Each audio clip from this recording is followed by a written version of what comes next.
right.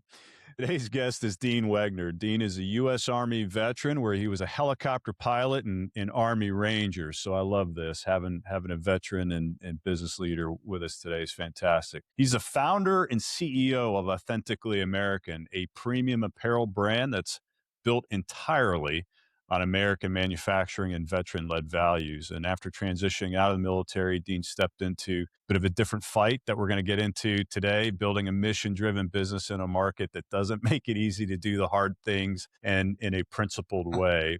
And he's grown on Authentically American by betting on people, on values, long-term trust over the shortcuts and cheap labor or hollow branding. So today is going to be about that transition, what carried over from his military time, what maybe didn't, and some of the hard leadership decisions required to stay aligned when those growth pressures are testing your values. So without further ado, Dean, it is great to have you on the Refit. Well, Kyle, I'm honored to be your guest and looking forward to a great discussion. Yeah, you got it. Why don't you give us maybe a 60+ second version, anything I didn't hit on that you'd like to talk about who you are and what you lead today? Well, Kyle, let me touch a little bit personally because I tell everybody I'm a veteran and an entrepreneur, and priorities for me very distinctly line up with God, family, country. And literally last year, Kyle, my wife Kelly and I celebrated anniversary number 31. And you know me fairly well, but most people tuning in don't. And I'm a lot to put up with. So thankful for her love and partnership. And then we have 4 amazing kids, 2 daughters, 27 and 24. Yeah. We have a 21-year-old son. He is a sophomore at West Point. So he's an Army hockey player like his dad, fortunately much better than his dad. And then we still have one at home. We have our 15-year-old son we adopted from Ethiopia. So when making an intro, Kyle, I always like to start there because people get to know me a little bit better personally. That's great, Dean. Well, congratulations on having a lovely family. And as somebody who just celebrated 30 years myself of marriage, those of us, we're not easy to put up with. So I'll double down on that. The spouse deserves a lot, and amen, most of the credit, I would say. So what got you? This is a loaded question, but how did you end up in this seat that you're in today as founder and CEO of Authentically American? Kyle, it is a longer story that we can ultimately dig into different elements of it. But, you and I wore a different uniform, being Army and Navy, but we both served this great nation of ours. And, attending West Point, serving the Army just gave me a very deep sense of appreciation for the value of mission. Longer story, worked at big companies like Procter Gamble and Mars, but what really drives me is wanting to know I make a difference. And Authentically American, if anyone goes to our website, authenticallyamerican.us, they will see that we're an apparel brand, but when you peel back and look at our mission, the heart of our mission is our passion for creating American jobs. We just happen to be in the apparel business. I love it. The transition into entrepreneurship is one a lot of people think about doing. Most people don't actually do it, right? And so you came from a bit of, let's call it an institutional past, right? So the West Point and then into the larger Fortune 500 brands. So that blue chip kind of corporate experience. What in the heck got you to say, I'm going to go into entrepreneurship? I'm going to break ranks and just go do this thing. Well, Kyle, I mentioned in my intro saying I'm a veteran and an entrepreneur, but when I left the Army in 2000, I couldn't even spell entrepreneur. No idea this world, existed. And you mentioned some of the institutional background, and it actually goes back even further because I had an amazing dad growing up. And for 30 years, he worked for a Fortune 500 company. And that's what most of his friends, that's what most of his neighbors did. So that's the only world I knew. So I followed his path and worked for Procter Gamble and Mars, brands like Crest and Tide and M&M's. And incredibly thankful for that experience because they're both world-class marketing and branding companies, and learned some tremendous insights into building a brand. But in an $80 billion company like P&G, just felt like a cog in the wheel. And that was the initial catalyst to become an entrepreneur. But when you can't spell entrepreneur, I didn't think I had it in me to start a business from scratch. But that was the initial impetus and how we said, you know what? Can't spell it, but I want to become an entrepreneur.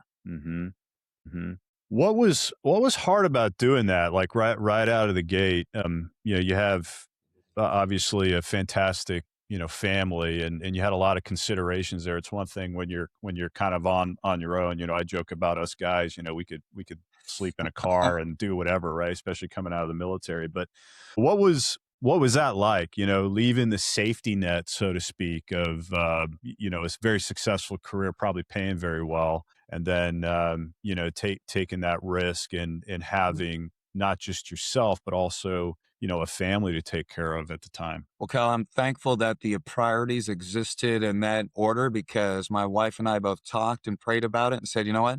To your point, it is very comfortable.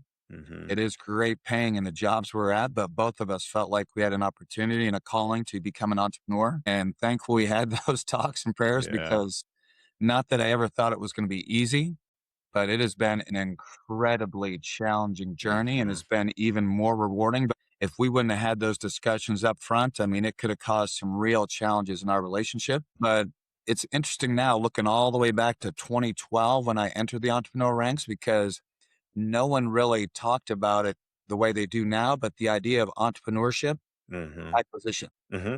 And that was actually how I entered the entrepreneur ranks. I thought I can't spell entrepreneur, but I know how to run a business. Sure. I actually bought a government contractor back in 2012, and it's one that no one's ever heard of, but you and I were both familiar with it, having Mm. worn the military uniform, because I bought a government contractor that produced dress uniforms for the military, Yeah. thousands of uniforms every week for Army, Navy, Air Force, and Marines. Even that journey in an existing business, versus a Fortune 500 massive company with big security, you know, Hmm. had its ups and downs and challenges.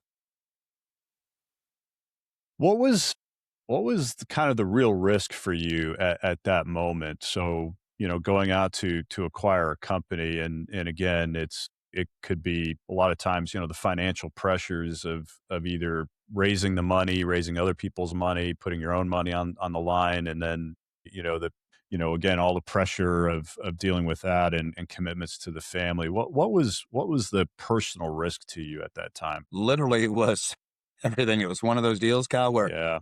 I enjoy playing cards every so often, but literally pushing all in. Yeah. And I guess that's the good and bad because any strength, which to me, being aggressive, being passionate is a strength, but sometimes a huge strength gone too far can be a blind spot. Mm-hmm. And I literally pushed all in and I thought, well, what could be more secure than government contracts? Yeah. And I'll highlight two valuable lessons learned that I didn't realize existed back in the Fortune 500 days. One is you think you've got these long term, steady 5-year contracts. Mm-hmm. 3 months after buying the company, our largest contract, which was 60% of our revenue, the government said they were working on some updated technical specifications and they were going to put it on hold. Mm. So literally almost overnight, lost 60% of our revenue. So Wow. that left us scrambling and we survived and did some reorganization to handle that one. But the other one, Kyle, is cash flow. Mm-hmm. Everyone talks about cash flow is king. And I'm like, Mm-hmm. yeah, I know that mantra, cash flow is king. And, I was Yeah. right there with the bandwagon. And I remember back in the P&G and Mars days, we'd have scorecards that would talk about cash flow and how many days receivable versus how many days payable. But I mean, in full transparency, Kyle, it didn't really mean anything. Yeah. Yes, I mean, we're sitting on billions of Right. dollars in Right. reserve. It didn't mean anything. And we just came out last year of what was it, the second longest furlough? Mm-hmm. And there was one back in that 5-year time frame and a similar furlough. Yeah. I remember that. And there was the initial thought, well, this could be really bad because we could have another contract or two that could go ahead and be shut down.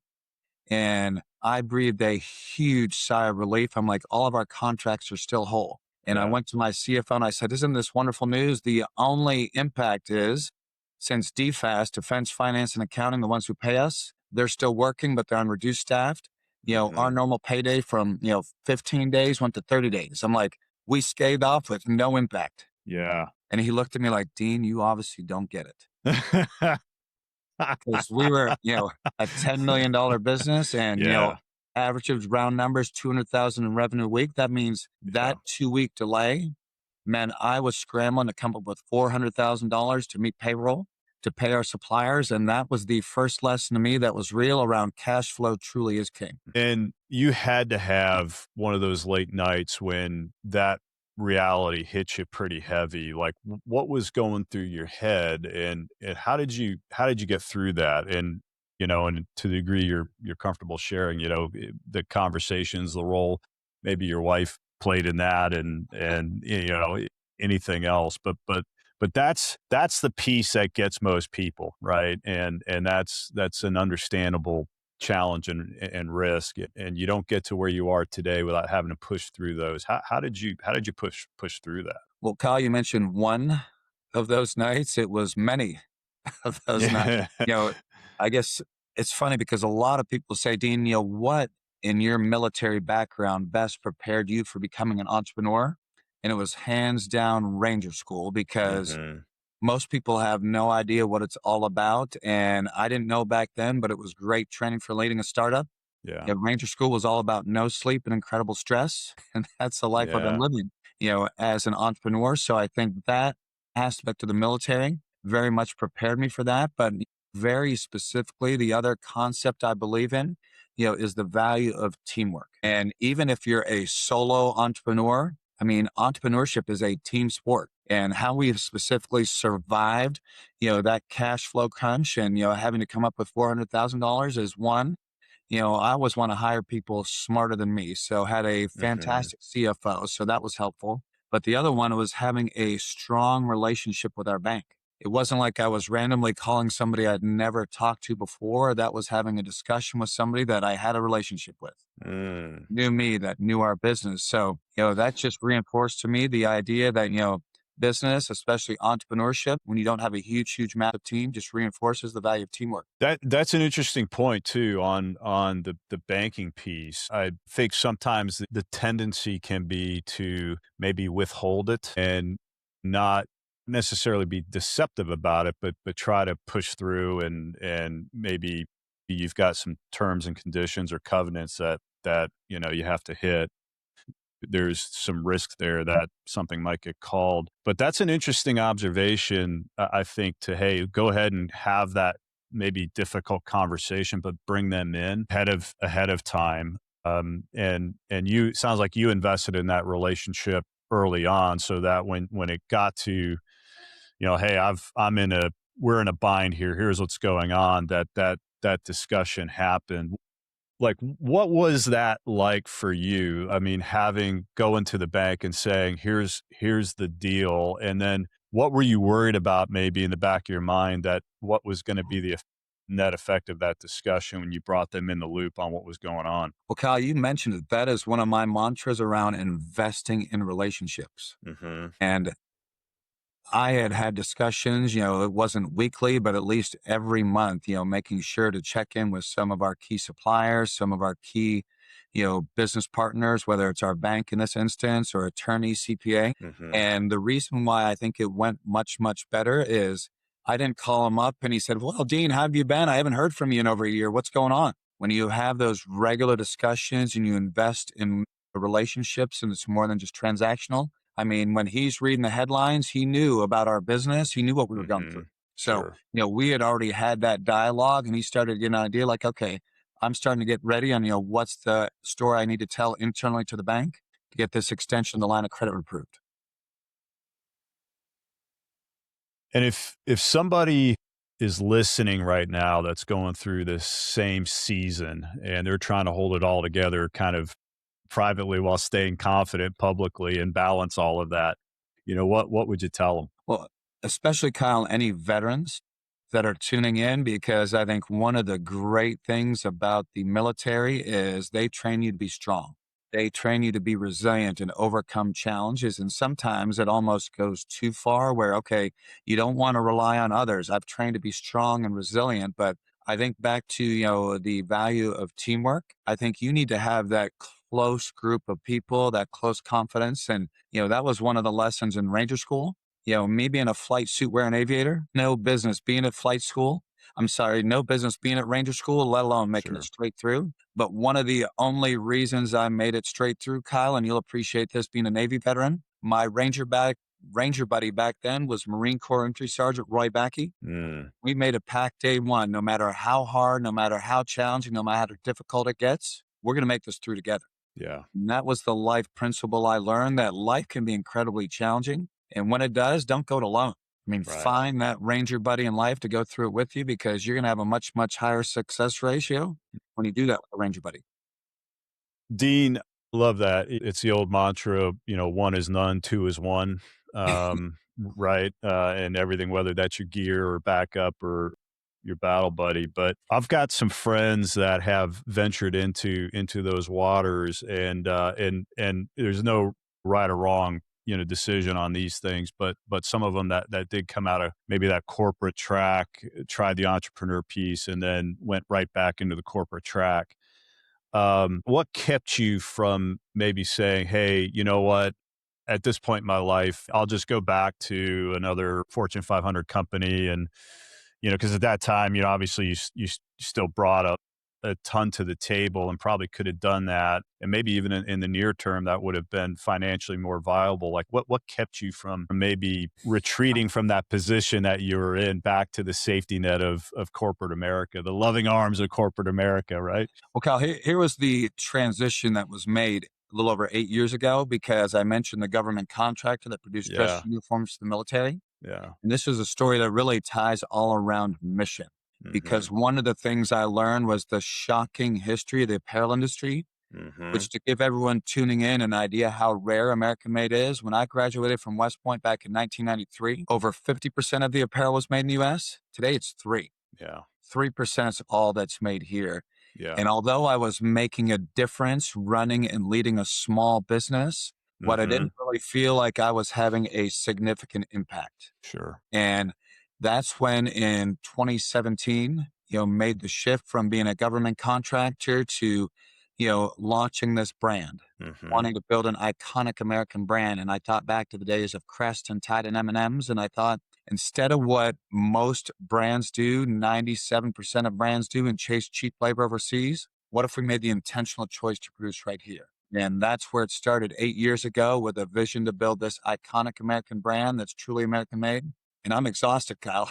I bet. I bet. I had no idea how difficult it was going to be, but Yeah. back to what keeps me going, what keeps our entire team energized, is knowing that we're not only making a difference, but we're out having an opportunity to have a significant impact and ultimately build and leave a legacy. Yeah. Well, you and I joked about this, and I I look at what you've done in Authentically American, and I'm like, yeah, Dean's an OG at this, man. I mean, it's gotten a little bit more, more, I guess, attractive. This story of the bringing manufacturing back home to America, and including the apparel business. And there's a few veterans out there that are doing some really good work in that space, which I think is awesome. But yeah, you're way ahead of the power curve. And I know the period of time that you're talking about, and I spent some time in the apparel business as well. Right.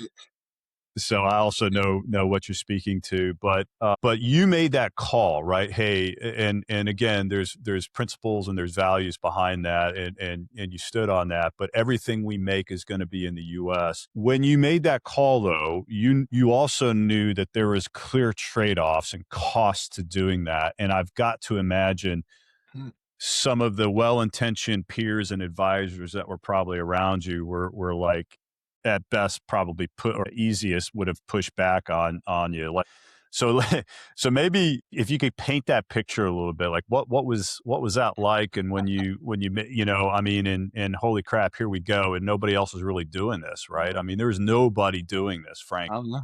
Well, Kyle, when you're back from your background in Nike and Fanatics, which Yep. none of they make, it's Hmm. made here in the US. That's And, right. oftentimes the road as an entrepreneur, is the road less traveled. Yeah. And you're definitely going along the little Yeah. dirt road out in the, far deep woods, and trying to get back to really, shine a spotlight on what we're doing.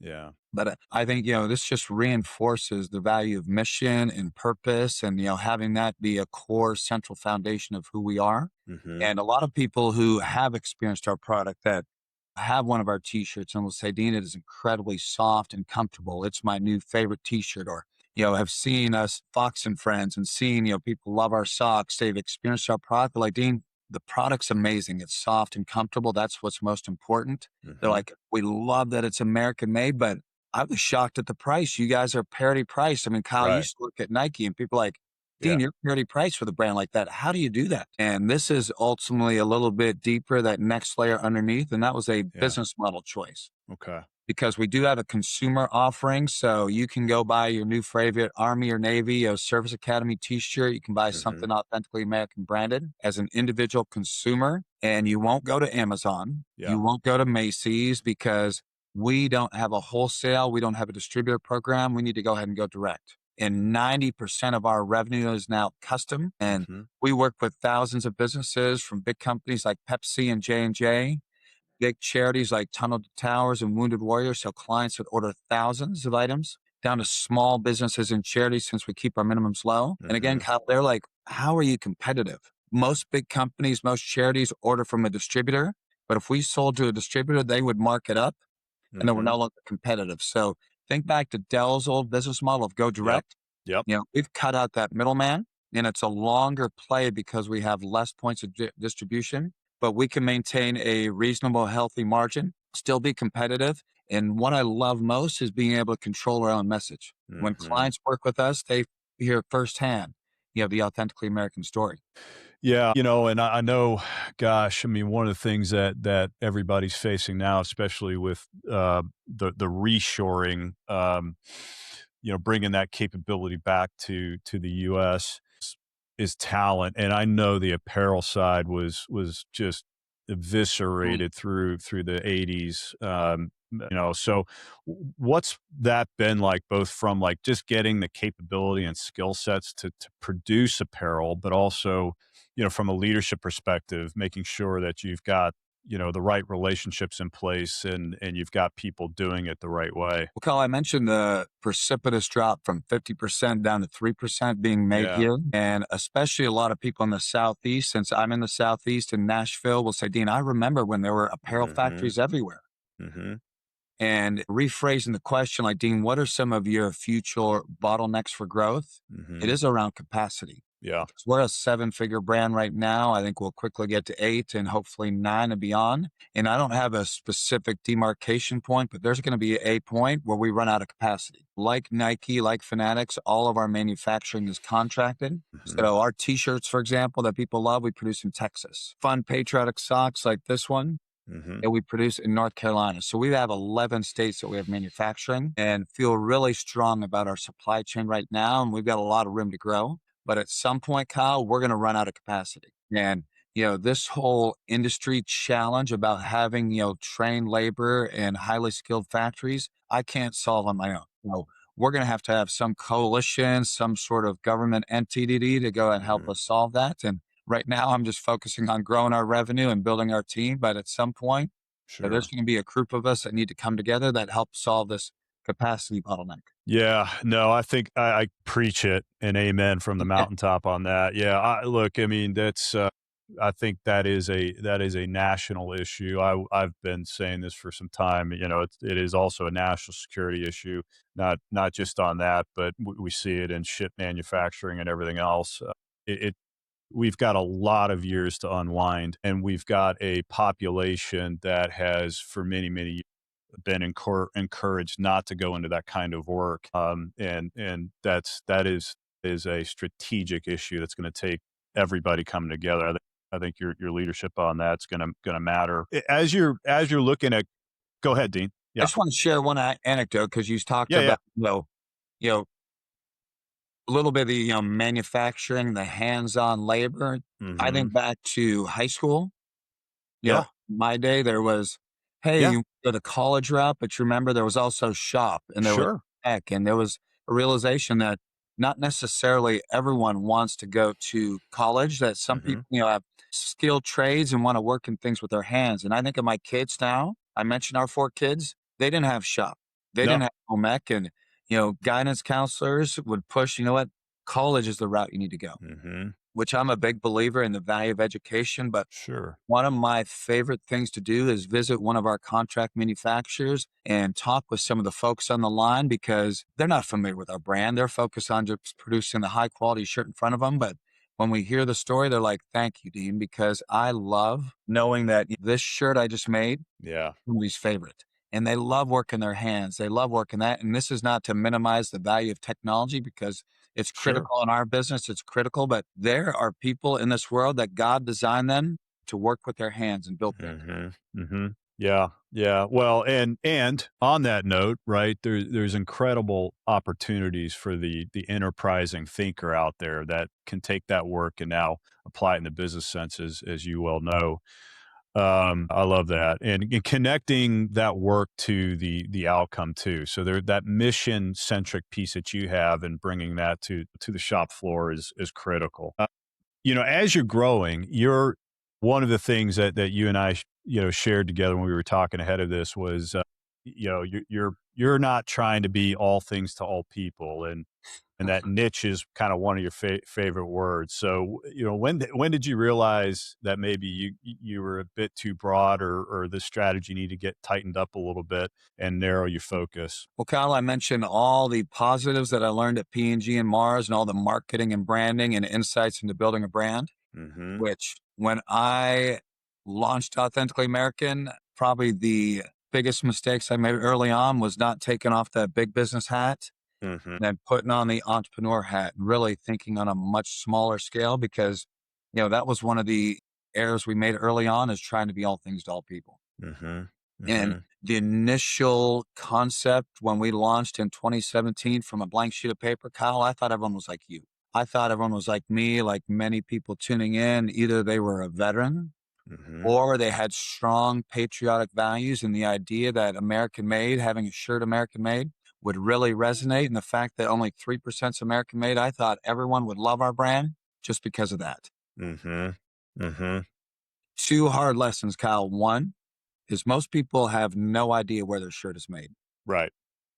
And I'm actually okay with that because that gave birth to our tagline, Where's Yours Made? Mm-hmm. And it's designed to be provocative. I would encourage everyone tuning in, take a look at the new favorite shirt you have, or tomorrow morning when you're putting on your new favorite shirt.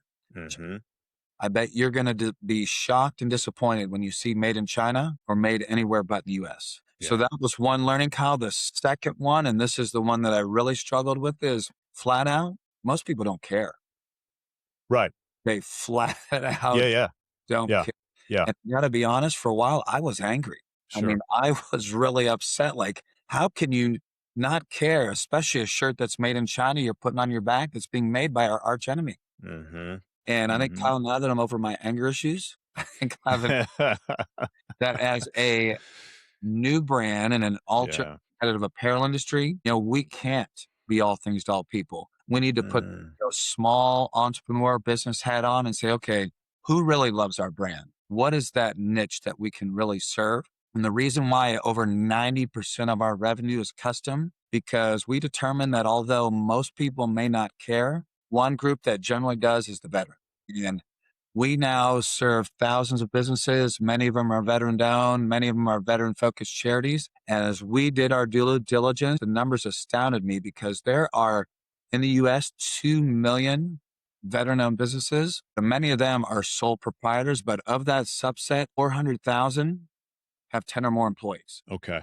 There's 40,000 veteran focused charities. So, I mean, Yeah. that is very niche when you talk just about that. But when I realized the numbers, I mean, we're working with thousands, Kyle. It should be tens of thousands. If our only business with is in that group. And when we're on national TV, we'll pick up a lot of other clients. But the Mm-hmm. real valuable lesson is we're going to spend the limited amount of dollars and resources we have on sales and marketing. It needs to be very focused on that niche. Yeah. Two key takeaways from what you just said for me. Number one is the emotional aspect is real, and when you're very passionate around something that you're doing, that's gonna carry you through difficult situations, challenges, headwinds, whatever the hell you want to call it. But at the end of the day, nobody cares, right? Uh-huh. So you've had to process that, and kind of channel that emotion, and you've done that, and what it opened your eyes to was doubling down on your principles and the values and the whole reason behind your brand, which that could have also been a departure point to say, well, all right, maybe we bend over here because at the end of the day, nobody else cares. Well, if nobody cares, well, then why should we care, right? And I think that's an important point to make here is that because that's when it gets tested. That's when values get tested. That's when your principles get tested. And it sounds like what kept you focused was that realization like, well, hey, if we define the market in this niche, it's actually a heck of a lot bigger than Oh maybe yeah. we initially thought. I mean, changing our whole perspective. And Sure. you mentioned one of the words, Kyle, around passion. Yeah. I mean, I truly believe passion is contagious. Hmm. And mentioned a little bit, some of the incredible national media exposure we've had, being on Sure. Fox and Friends, or most recently on Fox Business and Forbes Magazine or MSNBC. And I still remember back to that very first national TV appearance in 2018 on Fox and Friends. Hmm. The segment we were on was the very last one of the day. So we were sitting on the curvy couch, and after they closed, we had just a few minutes to sit down with the host. Yeah. And I still remember this comment, Kyle. One of them said, "Dean, you really believe this, don't you?" I'm like, "I absolutely do with all my heart." And Yeah. they said that quote I just mentioned, said, "Dean, just remember this because passion is contagious." Hmm. And I embrace that. And whether you believe and align with the values that we have or not, it's immaterial to me. But you know what? We're steadfast. We believe in who we are and what we stand for. And Yeah. truly have embraced that passion is contagious. And even if 90% of people are not interested in what we do, well, that's okay because we're reaching that targeted market, that niche we want to serve. Yeah. Yeah. And I think framing it that way too is a good way to make sure people understand how you're approaching it and that you can bring people along with you because that is the leader's job, right? Is to show where you're going. But here's the thinking behind that, guys, right? I'm not just this crazy guy who's going all in on something, right?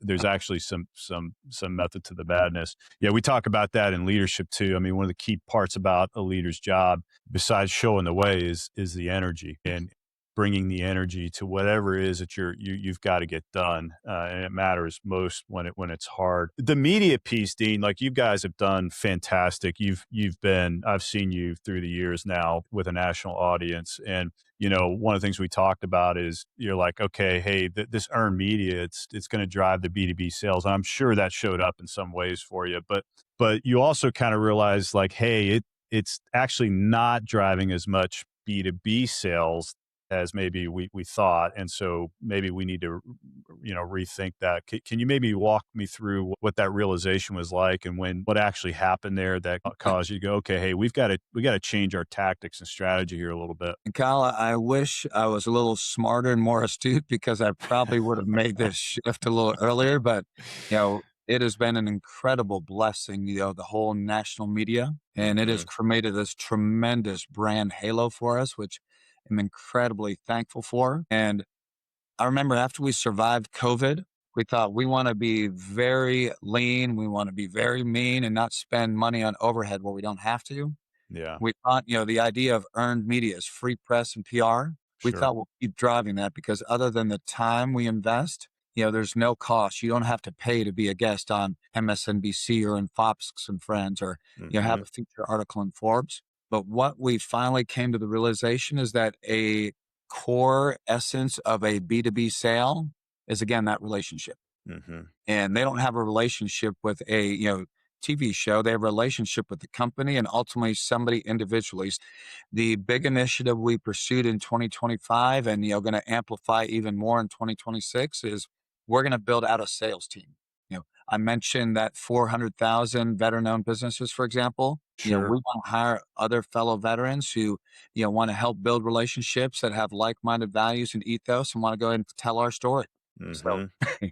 that's the fundamental shift we made. And, there's a structural change that we've had to do in our business and how we're organized to make that happen. Yeah, and as you're making that transition, Dean, that brings in probably a number of other additional challenges from a leadership perspective. But I'm curious, like if you've done a bit of a personal inventory at this point, as you're looking ahead to this next phase, like what do you feel like you've personally got to maybe focus on, or if we can use the word refit, but maybe adjust to as you build this out? Kyle, one of the fundamental foundations of our business, and it is tied to the recognition of who I am. And there's some things I do very well, and there's some things that I don't do very well. Mm-hmm. And I think that is, kind of like most of us, God gifts us with some incredible talents and, not others. But are you familiar with EOS, the entrepreneurial operating system? Absolutely. That was my assumption. We had not talked it before, but Yeah. you know, in 2020, before COVID hit, we started implementing EOS. And as I read the book Traction, Mm-hmm. I quickly realized that I'm a fairly decent visionary. I'm not as great as I need to be now where I'm at in my career on the execution. And for those who aren't familiar, EOS is the entrepreneurial operating system. It is just a great blueprint. Nothing magic about it, no silver bullets. It's just a great blueprint on how to manage your business. And that was one of the realizations, Kyle, that you know what? I need to stay true to who I am and focus on what I do fairly well and build Mm-hmm. that team around me that can go ahead and, ultimately build on some of my shortcomings. Yeah, I love that. Yeah, EOS is pretty fantastic. And you mentioned no magic bullet. You mean there's no like one template or one AI thing that you can use and everything's just done, right? I mean, you I actually got wish to that put. was the case. Yeah. Yeah, it's like leadership, right? Everything's unique, and sometimes you just got to do the work. All right.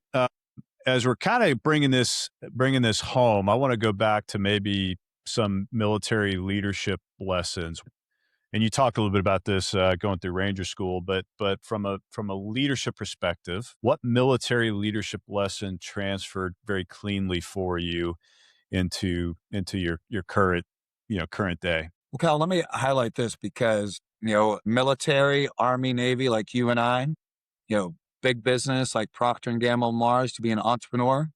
I mean, you don't have to work in any of those to really understand how unique and different each one of those are. But Hmm. the common thread across all three of them is people and the importance of people. And I know there's a ton of leaders that tune in to the Refit podcast. And that is the biggest lesson to learn that no matter what business, what entity, what organization I'm part of, people drive results. And I'm so thankful because at West Point and in the Army, the foundational concept around that I really centered myself on is that idea of servant leadership. Hmm. And that is really, kind of the heart of who I am and what I believe in from a leadership standpoint. Yeah. And if somebody's building kind of the values like company, like the journey that you've been on, and we'll call it the smart money, right? Is telling them to maybe compromise, whether that's, well, hey, we can outsource manufacturing here, or we can go near shore to Mexico on some of this. Like, it sucks. You don't really need to do this. What would you tell them in that moment? So, it's funny is we talked a little bit about entrepreneurship and not being able to spell, entrepreneurship and an Yeah. idea, for example, VC. I Hmm. never used to know what VC was around that meant venture capital. Hmm.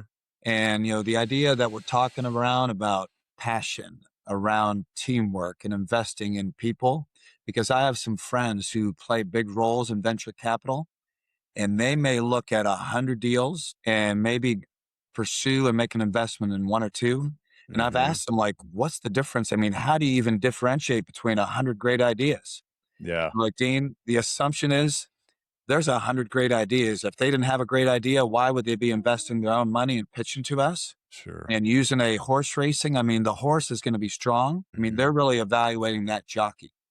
And I think that's one of the things that I've found is, around people. And as a leader, you got to make sure that you're building that team around you because when, the venture capital is looking to make an investment, private equity, they're really looking at the team. Absolutely. I would echo that very strongly. It is the team is a differentiator. Everything rises and falls on the quality of the team, and with that, everything rises and falls on leadership. What do most people get wrong about building a brand, Dean? It's funny. I've had people like, Dean, I mean, what an incredible journey you've had. We see you on national TV all the time and you've got to be killing it. I've had people say, Cal, you must be $100 million brand by now. Yeah. It's kind of like one of my favorite movies growing up, The Wizard of Oz. I mean, we've got this great you know, golden halo. Yeah. And I think people that have not been an entrepreneur, that have not been in the trenches, have no idea. Hmm. And I've got just a tremendous respect and appreciation. One of my favorite things to do is go to an entrepreneur conference, go to an entrepreneur event. We're a official sponsor, for example, of the West Point Entrepreneur Network. Hmm. And one of the reasons I love that when there's a pitch competition, just hearing, new entrepreneurs getting up on stage and sharing their story and just hearing their passion and energy and their belief in what they're doing. I mean, that's something that I used to have no respect and no appreciation for, but truly value now. It seems like that's critical too, right? I mean, because there is no secret sauce, but one of the things you are going to go through as an entrepreneur or business owner is you are going to have those, if we can call it that, those dark moments, and you're going to get tested. And the Oh, easy yeah. thing is to either give up, right? And sometimes you have to, but uh, the values and principles and that passion is going to get tested. And something else you talked about, and you mentioned this earlier, again, we'll call it going to the shop floor, but I think people will know if, and it's in your brand, if you're authentic, Oh, yeah. right? And the people that work around you and the people you're trying to convince to go on this journey with you will see through it if you don't mean what you say. And that is matters most when it's tough and when it's difficult. Everybody can do it when it's easy, but it matters most. And I think those are all things you've certainly done very well. Where can people find you and Authentically American? Best place, Kyle, is go to our website, authenticallyamerican.us. And that .us is an intentional choice given the equity of our brand. So you'll learn all about us, whether you're an individual consumer that wants to sample our product, or if you're a business or charity. And now in 2026, the 250th birthday of our country, want to make that intentional choice for your American made business, intentional choice for apparel for your business. Or, the other great spot, Kyle, is LinkedIn. So Right. very active on LinkedIn, and that's just a great platform and a vehicle to share more about our brand. Well, Dean, anything else that I didn't ask you that you wanted to get off your chest today? That would be a whole nother hour discussion, and we'll save it. But this was fantastic, Kyle. So great to reconnect on our relationship. Yeah, likewise, Dean. No, very, very lucky to have you. Really appreciate you taking time out of your busy day and coming on board and sharing your perspective. And again, being a veteran and accomplishing everything that you've done, but being willing to share those hard moments, that's the key. And for anybody that's going through it right now or is thinking about it, we'll make sure we point them back to this episode. Dean, great to have you. Thanks for joining us. My pleasure, Kyle. Thank you.